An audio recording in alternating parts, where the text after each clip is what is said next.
Good morning. I, for whatever reason, was not able to start the live today.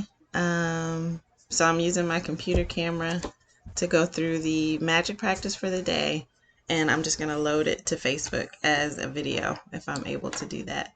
So, I hope you guys are having a good morning so far. We are on day number 15 of the magic practice, and today's practice is magically heal your relationships. So this is a major one for a lot of us. If you have a difficult or broken relationship, are suffering from a broken heart, or hold any resentment or blame toward another person for anything, you can change it through gratitude. Gratitude will magically improve any difficult relationship, whether that person is a husband or wife, brother or sister, son or daughter, partner, boss, business client, work colleague, mother or father-in-law, a parent, a friend, or a neighbor. When we're faced with a difficult relationship or a challenging situation in a relationship, in almost all cases, we are not in the least bit grateful for the other person. Instead, we're busy blaming the other person for the problems that we have with them. And that means we don't have a shred of gratitude. Blame is never going to make a relationship better, and it's never going to make your life better. In fact, the more you blame, the worse the relationship gets and the worse your life gets. So, I'll keep reading, but I have a lot of thoughts on this one. Whether it's a current relationship or a past relationship, if you harbor bad feelings towards another person, practicing gratitude will eliminate those feelings. Why would you want to remove your bad feelings about another person? Holding on to anger is like grasping a hot coal with the intent of throwing it at someone else. You are the one who gets burned when you grasp that hot coal. Bad feelings about another person burn your life, but gratitude will eliminate them. For example, if you have an ex-partner who is connected to you through your children and the relationship isn't good, how many of us have been there? Look at your children's faces and realize that they wouldn't be alive if it wasn't for your ex-partner. Your children's lives are one of the most precious gifts you have. Look at your children and give thanks to your ex-partner for their lives every single day. As well as bringing peace and harmony to the relationship, through your example, you will be teaching your children the greatest tool for their life, gratitude. So, I have some thoughts. I agree that we should not hold on to anger. I agree that even in difficult situations where people are intentionally trying to harm us, or even unintentionally because they're damaged or whatever is going on, we shouldn't hold on to anger towards that person, because anger indicates that we feel a sense of powerlessness. Now, there's a difference between getting rid of anger and having weak boundaries. So sometimes there's people in our lives who will take advantage of our kindness and our ability to let things go, and they will continue to abuse it. You can have strong boundaries and at the same time harbor no anger or resentment towards a person. So, for example, in the situation of the ex and your children, you may have an ex that tries to control your life or tries to sabotage your plans by not picking up your kids or speaks to you in disrespectful ways when you talk. You can set boundaries with that person and say, I'm not going to accept this. If you talk to me this way, I'm going to hang up.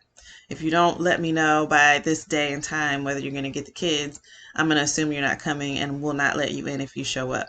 You can set those boundaries without being angry. And that's a separation that a lot of people have issues with.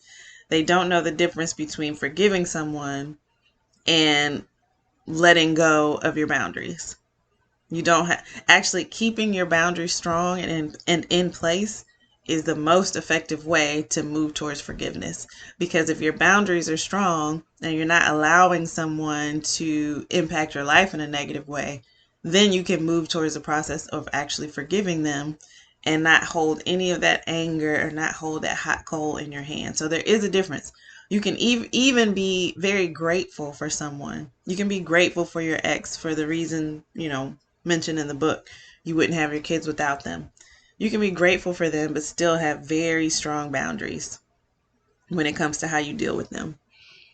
Okay, so if you're suffering from a broken heart or grief due to a relationship having ended, you can use gratitude's magical power to transform your pain. Gratitude magically transforms emotional pain into healing and happiness faster than anything else. And the story of my parents is a perfect example of that. This is Rhonda's parents. My mother and father fell in love with each other virtually at first sight. From the moment they met, they were truly grateful to be with each other, and they had the most beautiful marriage I have ever seen. When my father died, my mother understandably suffered from enormous grief. After months of suffering, she began to use gratitude's magical power, and despite her immense grief and pain, she looked for things to be grateful for. She began with the past, and she recalled all the wonderful times of happiness she had received through the decades with my father. Then she took the next big step, and she looked for things to be grateful for in the future. One by one, she found them. She found or remembered things that she had always wanted to do but didn't have time to do when my father was alive. And with this courageous step of gratitude, opportunities to fulfill her dreams magically poured in, and her life became rich with happiness again. The magical power of gratitude gave my mother a new life. So for today's magical practice, you are going to look for a hot coal that is burning in your life and literally turn it into gold through gratitude. Choose one difficult, problematic, or broken relationship that you want to improve. It doesn't matter whether the person is currently in your life or if it's a past relationship and the person is no longer in your life. Sit down and make a written list of 10 things you're grateful for about the person you've chosen. Think back through the history of the relationship and list the great things about the person or the great things you received from the relationship. The easiest way to do this is to think back to the way things were before the relationship deteriorated or ended. If the relationship was never good, then think hard about any good qualities in the person because they are there. This magical practice is not about who is right or wrong. No matter what you feel someone has done to you, no matter what someone said or didn't do, you can magically heal the relationship, and you don't need the other person in order to heal it. There's gold in every relationship, even the difficult ones, and to bring riches to all your relationship and your life, you have to find the gold. As you dig and discover a nugget of gold, write it down and address the person by name and express your sentence in gratitude. So and so, I am grateful for so and so. So you say the person's name, then you say, I am grateful for so and so. So in her example, she chose somebody named Paul. And I already know who I have in mind. So another sidetrack. Having friendships with women has always been difficult for me. Women are a little bit unpredictable because we have the ability to shift between emotions and feelings and thoughts so quickly. And so there can be a lot of volatility in relationships with women, especially if there are periods, like nobody's perfect, but people have periods where they're less emotionally stable than others. And I've had some friendships end, and I know that this sentiment is shared with a lot of women because I'm in women's groups and it's one of the hottest topics. Everyone's trying to make and keep friends. Um, and I really think women could benefit from learning what it means to actually be a good friend. I know I have been intentional about that. But anyway, I'm going to focus back on one of those friendships that ended. It was very upsetting to me at the time, and I would like to use this practice to see if I can heal that wound. So, in her example, like I said, she uses somebody named Paul. She says, Paul, I am grateful for our time together. This is an ex-husband. While our marriage did end, I learned a lot. I'm so much wiser today, and I use what I learned from our marriage in many of my relationships today. Paul, I am grateful for everything you did to try and make our marriage work because 10 years of marriage means you did try. Number 3, Paul, I am grateful to you for our children. The joy I receive from them every day could not be without you. Number 4, Paul, I am grateful to you for the hard work and long hours you put in to support our family while I was at home taking care of our children. It was a big responsibility to have all of us dependent on you, so thank you. And then she goes on and on up to 10 things. By the time you finish your gratitude list of 10 things, you should feel much better about the person and the relationship. The ultimate point you want to reach is where you don't have any bad feelings toward the person anymore, because it's your life that is harmed by those feelings. Every relationship is different, and if need be, you may choose to repeat this magical practice over several days until you reach the point where you don't have any bad feelings toward the person anymore. If you are using gratitude's magical power to improve a current relationship, you will see the relationship begin to change miraculously before your eyes. It only takes one person to magically change a relationship through gratitude, but it is the person who uses gratitude who receives the benefits in their whole life. So if you're the one who decides to change a relationship, you get the benefits. If you choose a past relationship where you are not in contact with the person anymore, you will feel a peace and happiness fill you. And at the same time, you will see other current relationships in your life magically improve. In the future, if a relationship becomes challenging, remember to use this magical practice immediately. You will stop the difficulties before they get any bigger, and instead you will increase the magic in the relationship. I am thinking of so many relationships that could use improvement. Man. And that's why even after the 28 days is up, I want to come back through here and really dig deeper. Like, do this magical practice again for healing relationships. All right, so to review, that's it for today's practice. Count your blessings. Make a list of 10 blessings and write why you're grateful, and reread the list. And at the end of each blessing, say thank you, thank you, thank you. I'm going to be honest with y'all. I'm skipping that today. I'm just going to do today's practice, which is writing the 10 things about the relationship. Number 2, choose one difficult, problematic, or broken relationship that you want to improve. Sit down and make a written list of 10 things you're grateful for about the person that you've chosen. Write it down in the following way. So-and-so, I am grateful for so-and-so. And then just before you go to sleep tonight, hold your magic rock in one hand and say the magic words, thank you, for the best thing that happened during the day.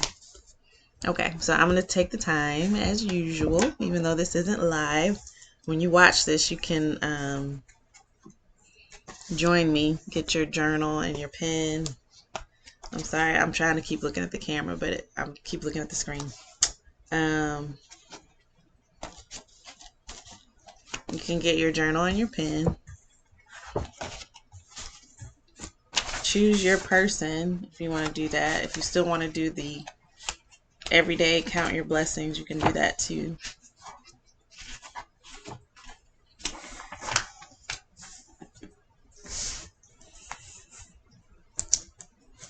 As usual, got my Create Your Life journal.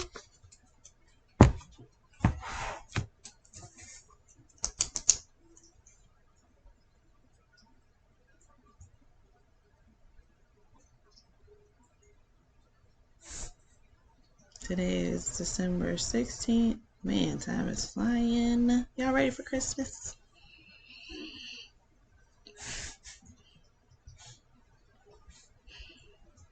Dang, I almost forgot her name. I think I really was burying this disappointment.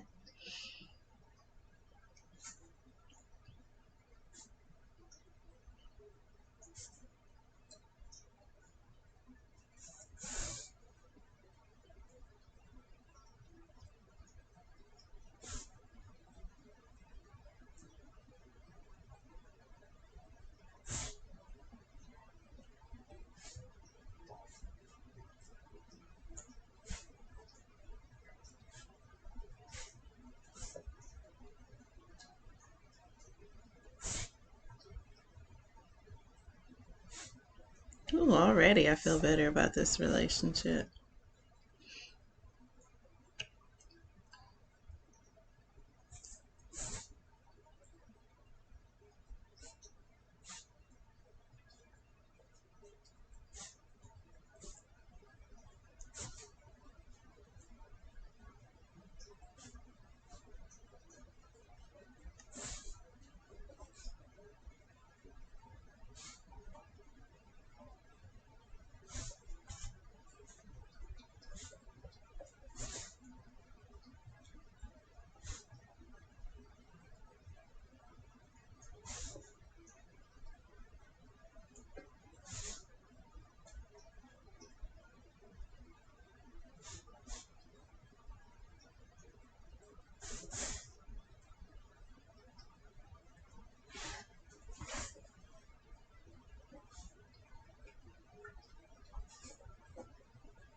I'm on number 5.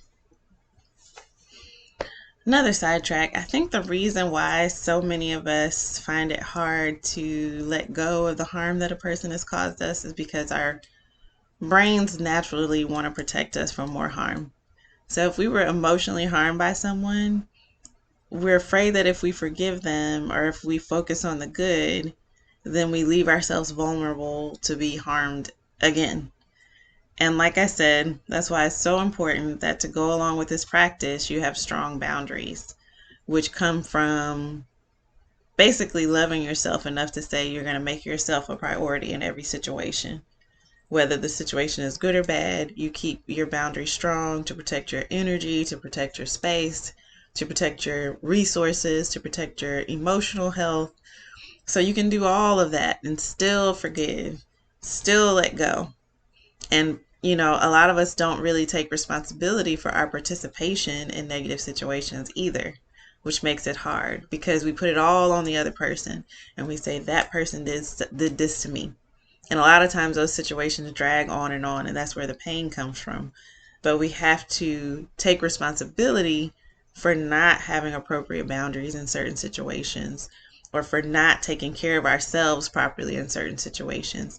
That will also make it easier to forgive whoever it is that we feel harmed by.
My number 6 was a little bit petty, but it's true. I am grateful for it. Okay.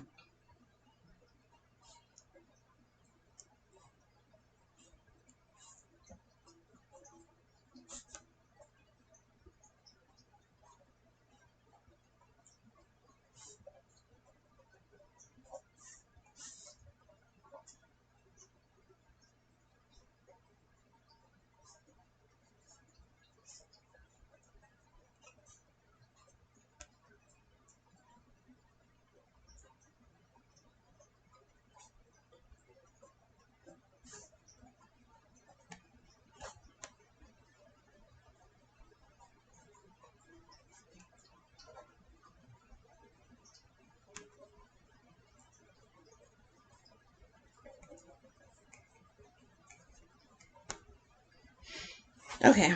I only did 9 because I filled up the page and it was all I could think of. Starting to get repetitive, but that was enough to shift me to an attitude of gratitude about that situation. So the quote at the bottom of today's journal page is gratitude is peace. And we're focused on gratitude today, and we're focused on creating peace by focusing on the good in difficult relationships. So gratitude is peace. All right, guys, that is it for today's magic gratitude practice, and I will see you tomorrow.